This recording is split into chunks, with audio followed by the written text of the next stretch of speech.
Hey Gemini, how are you doing? How are you doing? Let's see. We've just passed the summer solstice, and we are heading right into that sort of split Sagittarius Capricornus. They're going to say it's Sagittarius because they're going to call it a strawberry supermoon, but I do believe, according to the moon charts, that it's kind of a split moon between Sagittarius and Capricornus. And that's coming up on the 24th to the 25th, maybe the 23rd. But then often the effects of the moon affects the tides 12 hours after. It's sort of like it hits that Lilith point. And so when you see tides move, it's because, you know, you wait for the moon to be in opposition to where you are, right?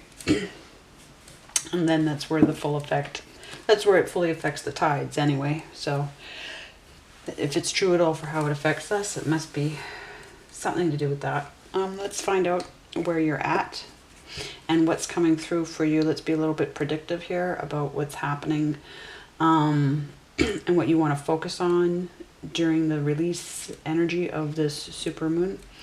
I've got the Lenormand deck out, and these are the original illustrations for them by the woman that created it. And I've been taking my time. I've had this deck for a year, and I took my time to absorb the energy and the differences, right? And it really normally reads in a full context, yes, like we spread the cards out differently than with tarot.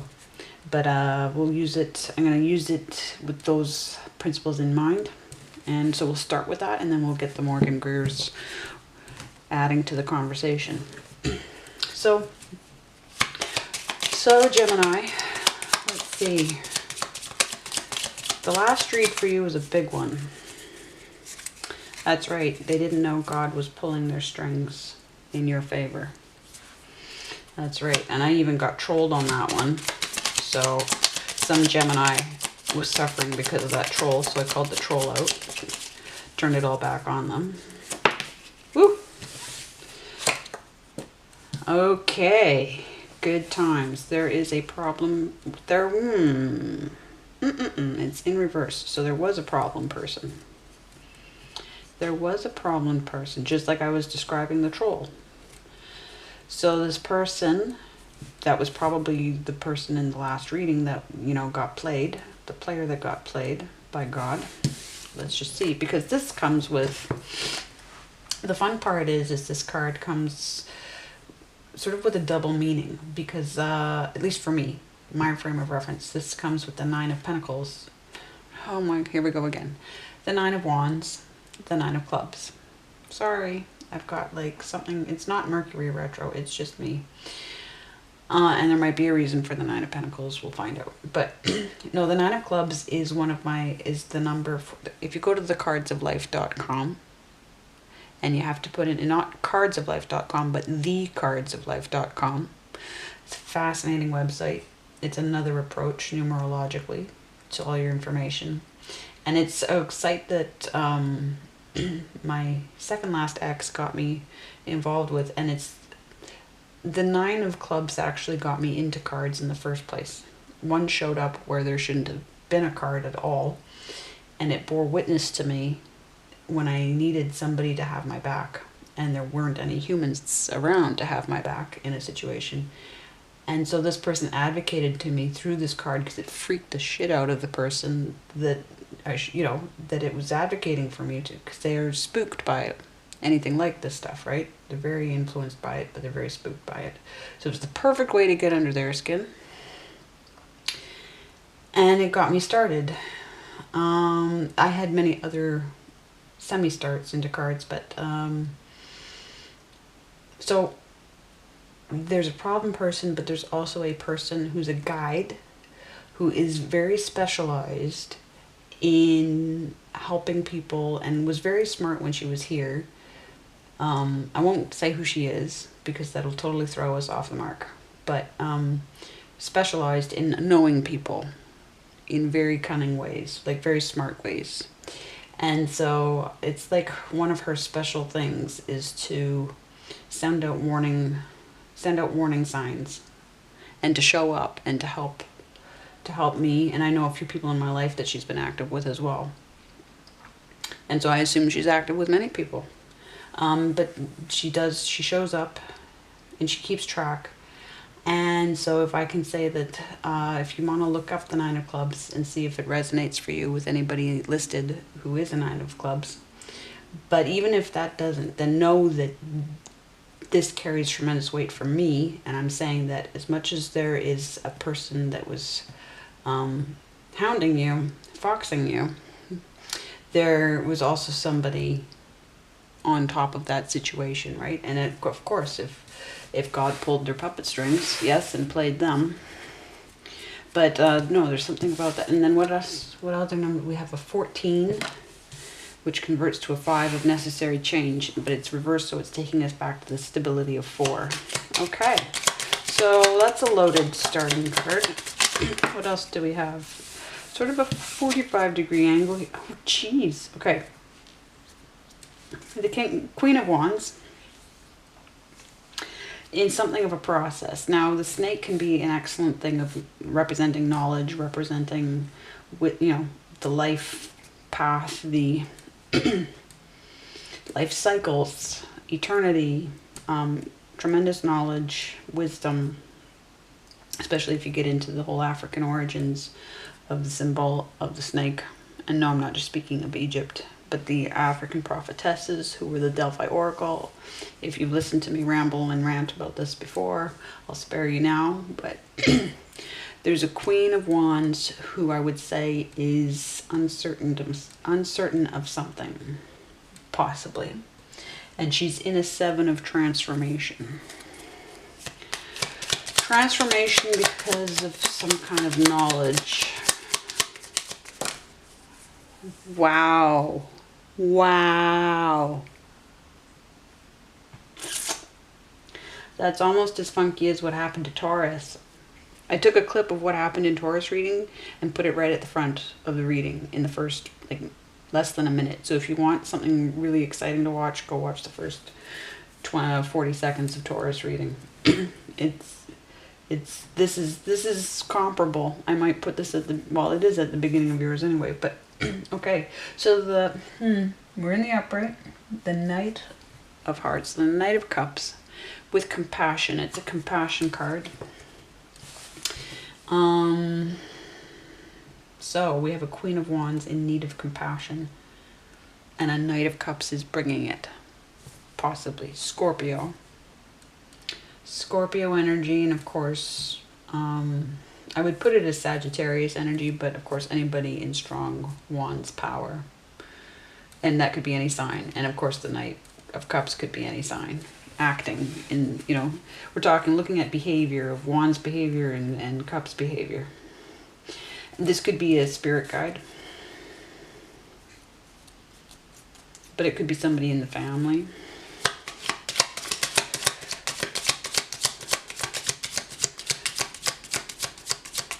I feel like the compassion needs to be shown to the Queen, but maybe the Queen needs to show compassion to somebody. Not to that person. Probably needs the compassion, I'm thinking.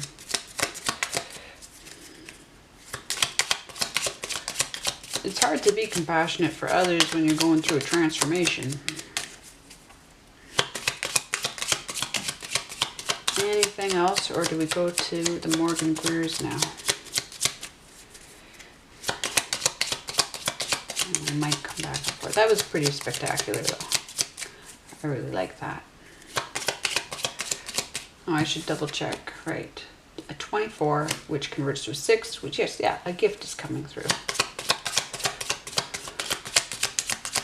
So a sign or an experience, an affirmation. I don't know. Let's find out. Okay, they want to go to the Morgan Greers. That's what they want to do. Let's breathe into them a bit. And see. Now, is that... So that's the pre-existing situation. Is it? No, because that's not necessary. That might be happening during this supermoon. But then what does Gemini need to be focused on or ready for? I guess you need to be keeping an eye out for that gift. But let's see.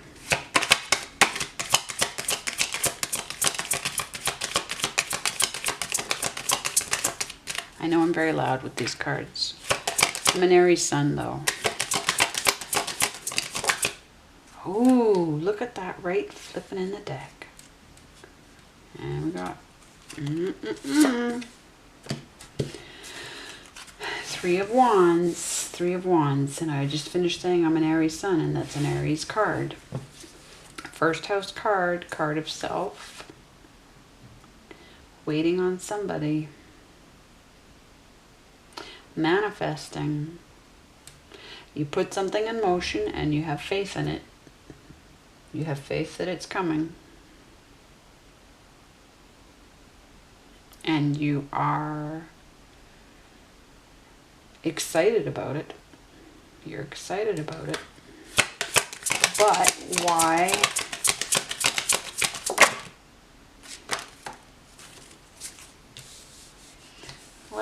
Well. Crossing energy. The 9 of Wands. So Sagittarius energy. So this could have everything to do with the Sagittarius moon. And timing. Now we could say it's, you know, the wounded warrior. We have leaves on these wands. Things are growing. But for me, and the 9 is proving yourself to everyone else. And of course, it's near completion. The trouble you want to cause in the world. Okay, so this is all about the trouble, the good trouble, the stuff you want to stir up for other people and yourself while you're here. The fires you want to light. And the 9 is stuck between completion and proving yourself to yourself. So there's something you need to prove to yourself.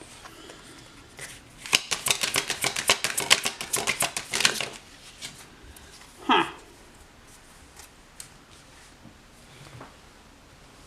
Well, finally, we've got some swords energy. Some air energy. Now, I put this as Libra energy. And of course, others would put it as Aquarius energy. But I match everything up to the order of the houses. Because there are more reasons for me to do that than for me to follow the card. Okay, the camera cut me off at some point.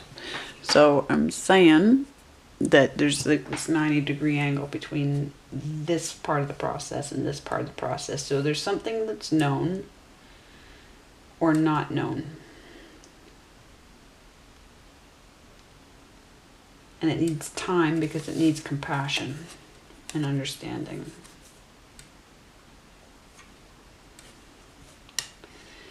And possibly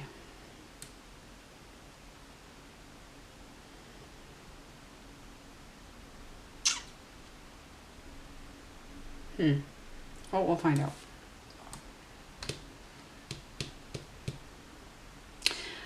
This 7 is the final card of Libra for me. It would be the final card of Aquarius for anybody else.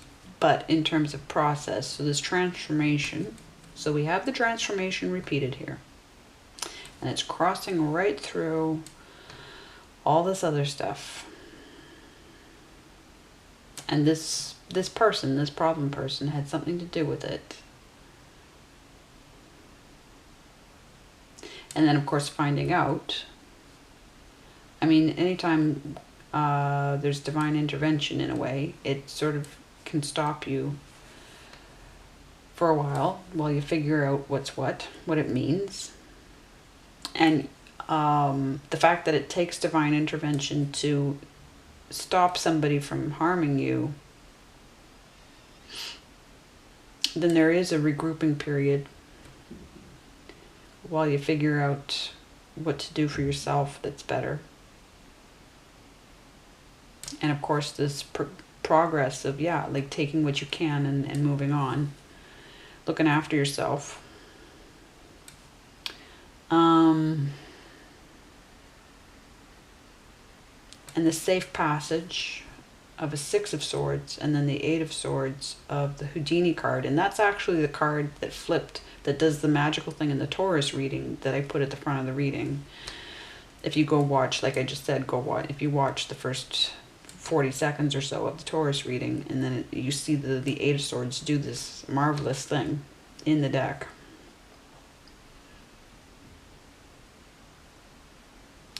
So there's the Houdini energy of that card. I classify it as Houdini because she's blindfolded. It's a mastermind card for me. It's proving yourself to yourself because it's another 8.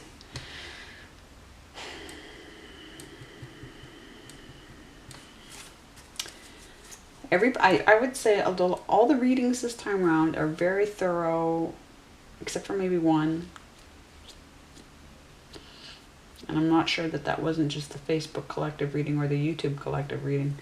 I think by and large, everybody's readings is very involved, very layered right now. That Gemini eclipse.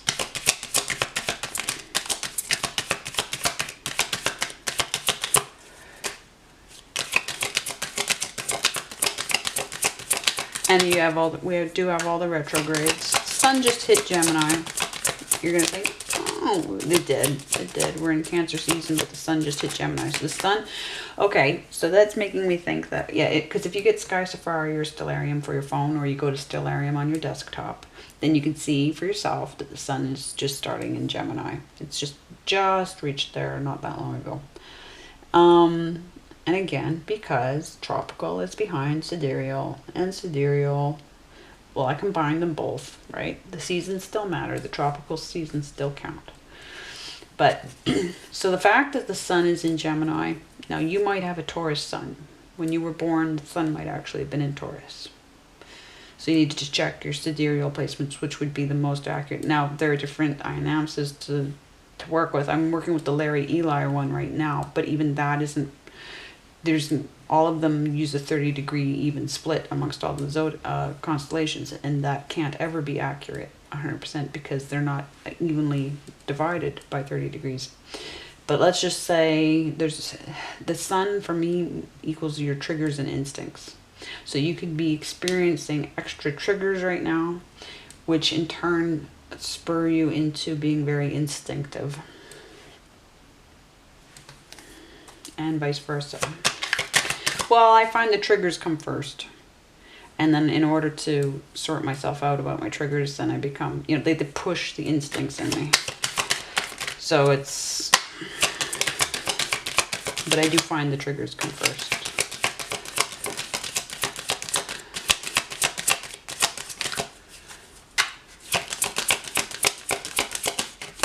We've got a paragraph, no, not quite a paragraph. So let's say we're in the aftermath.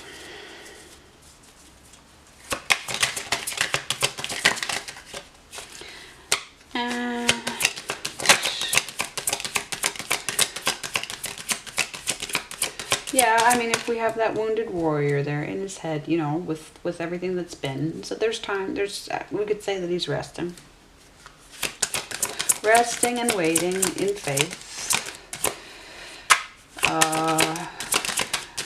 And then in your mind, regrouping. Let's say that's a regrouping card. Okay. So then we have these 10 of Cups, this Pisces energy, which is actually the North Node card. The opportunity to get somewhere. So we could say the opportunity is resting right underneath you. Sorry, I need to sneeze, but and I usually, for me, this speaks of so many guides, but it's also because of Pisces. There's basically, what I'm learning about Pisces world is the ability to be all 12 signs, all the 11 other signs, and all the 11 other houses, all in one house, to be able to adapt personality to all of those personalities and those sets of concerns, right? So for instance, my 12th house is very connected to 7th house and 8th house and 6th house.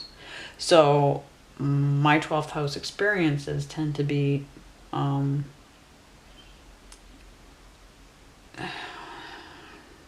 primarily 7th and 8th house. And so very technical, very legal. I get involved in a lot of legal situations, not my own anymore, but other people's, helping them with theirs. And it just hits, it just whoom, comes as a wave because it's just that time.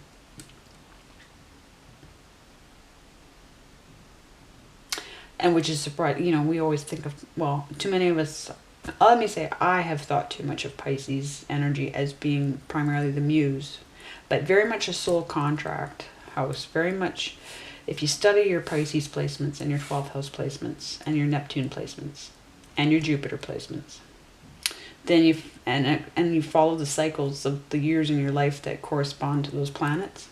So with Jupiter, when right around before you turn 12, multiples of 12, and Neptune, partial Neptune cycle is just under age 14, right? It takes Jupiter 12 years, just under 12 years to orbit the sun.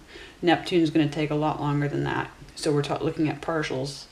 But if you look at what you were doing just before you turned 14 and then multiples of that through your life, and then you compare those years to each other,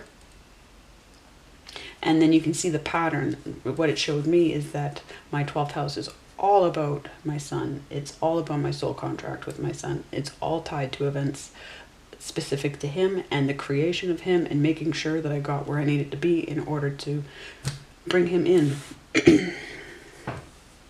And then, you know, he's 21 now, so 21 years of, you know, significant events, or in those years of significant events, that absolutely, it's all completely about that. So many soul contracts. Now, this could be many soul contracts. And this could be many soul contracts. And this would be a soul contract. And if you're not sure, because you're waiting on somebody else's soul contract and what you're doing in it, and you don't even necessarily know it, because what was this all about, right? What was this all about?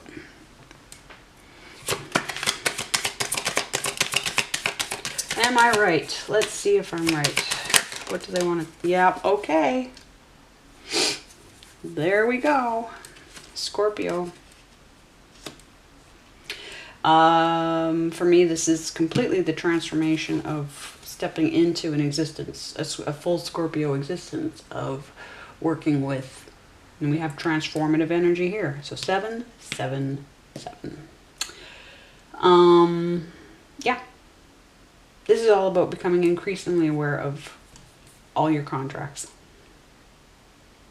And even when I put the decks up at the top, at the front, when I was setting up to start your video, I had the Hierophant and this version of the Tower, which is different from a Tarot Tower. Let me see if I can find it. But no, this is all about stepping into multiple roles in life, where you answer to guides, people who have passed that need your help, and the problem ones too, the ancestors that are out to get you, any forces, any energies that are out to get you, right? And you just you've got one foot in one world and one foot in this world. Kind of like Temperance, but let me see if I can explain the Tower in here, because I had it on, if you go back to the beginning of your video and check if you want to, or just take my word for it, then that was Hierophant and this. So yeah, it's like it's like they knew. I kind of split the deck and then that's what came up. So what's neat about this card is you're either, it's about perspectives. You're either on the ground looking up at this tower, and therefore it represents an institution, it represents authorities, it represents something that you have to contend with that has more power than you have. or you consider whether or not you're in the tower looking down, and if you have the authority, if you're in the position of power, right? So I really like the nuance of that card in terms of understanding that that's one of the intended meanings, is to consider your position in a situation.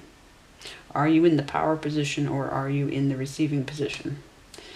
So, and that's everything to do with considering where you are in this situation. In your contracts, are you a sitting duck, or are you an active player? How much do you know who these contracts are with, right? This is fascinating. I think we're almost there. I think we're almost there. I don't know what else there is to say. Well, except to get specific about what's coming through. I guess this knowledge is coming through. This reading might be it. No, there should... Probably didn't catch me saying that. The camera cut out. But I said, no wonder your leg's up in the air.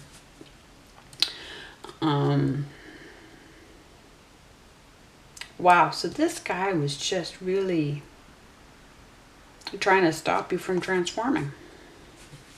This person, male, female, whoever. Because you're going to change. For me, this is Virgo energy. Others would put it as Taurus, but for me, it's 6th house. So you're finishing work. You're going to transform into a new career. Well, not even a new career. It's something that you've known because you've already at the 7 with it. Communication methods. Connection, okay, so it's hinging on these soul contracts. It's hinging on working with guides and with other people. For me, murder victims and victims of violent deaths. I've got like at least 3 different camps of guides that I work with. And of course, my whole little paragraph about this guide up here, okay? And so definitely guides to concentrate on then, because she's bringing my attention back to her. People in your field of interest, or in your fields of interest, because I have 6 businesses, so I have 7 cups, and I have a non-profit as well. So absolutely, they gave me all 7 cups. You might not have as many, but you are Gemini. I have Jupiter in Gemini, and my Lilith is in Gemini. So, you know, yeah. So you probably do have 7 cups. You probably do have 7 different careers. And where was I going with that?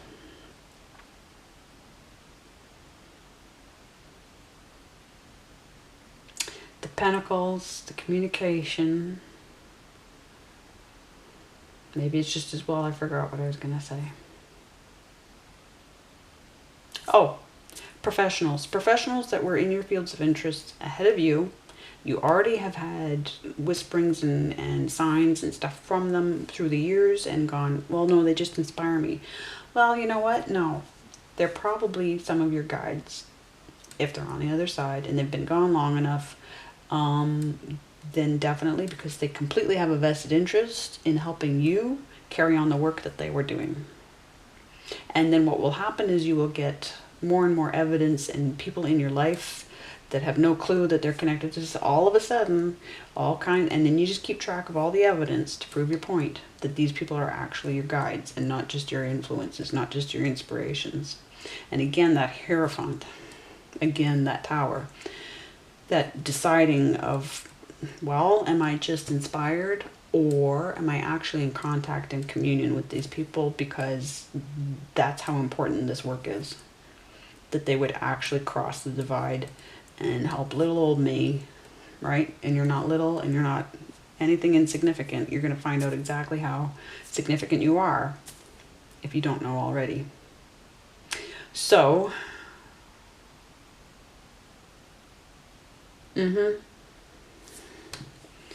yeah, finding out the truth. You need to be investigating and believing who your guides are. That's what you need to be doing right now.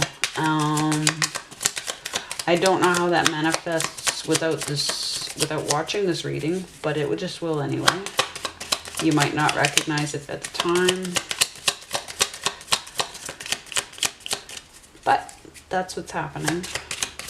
Anything else I want to say? So really, it's kind of this person didn't know they were giving you something giving you something, and it might not have been a very nice way at all. Probably wasn't at all a nice way, but there's stuff in that experience that you're going to take. You're going to get tools and weapons from that experience. That's for damn sure. Okay, final word. Please don't confuse me. A cross to bear. Yep. Yep. The 3, 6, so then the 9 converts to a 9, so all those magic numbers. But yes, your cross to bear, your soul contracts. Yep, yep, yep. Think of it as 9 and 10 of wands. We've got wands. Wands with that queen. Absolutely. And then we have 6 of wands. So all the attention, the leadership, the affirmations, the accomplishments, the achievements, the, you know, all that Leo stuff. The best possible Leo energy. And of course then you have to, then we're going to transform in the 7 of wands. Yay, and that's where the other 7 of wands is. And then we've got all the 7s. So huge transformation. The transformation. Congratulations, Gemini. So 2 gifts are coming through. A Pentacles gift. Why am I saying Pentacles? A Wands gift. Yes, the affirmation, the attention. That's what's coming through. And the compassion. That's what's coming through in this supermoon in Sagittarius, which is, of course, Sagittarius, Capricorn, directly across from you. Complementary to the solar eclipse that was yours. So, yeah. And your instincts are heightened right now because of the sun's placement. Okay, Gemini, I will be back in a couple of weeks. And thank you for this. This is great. I'm really liking how much that made my brain work. That was awesome. And I hope you stuck with me through it. Beautiful. Okay. Looking forward to the next read. Much love.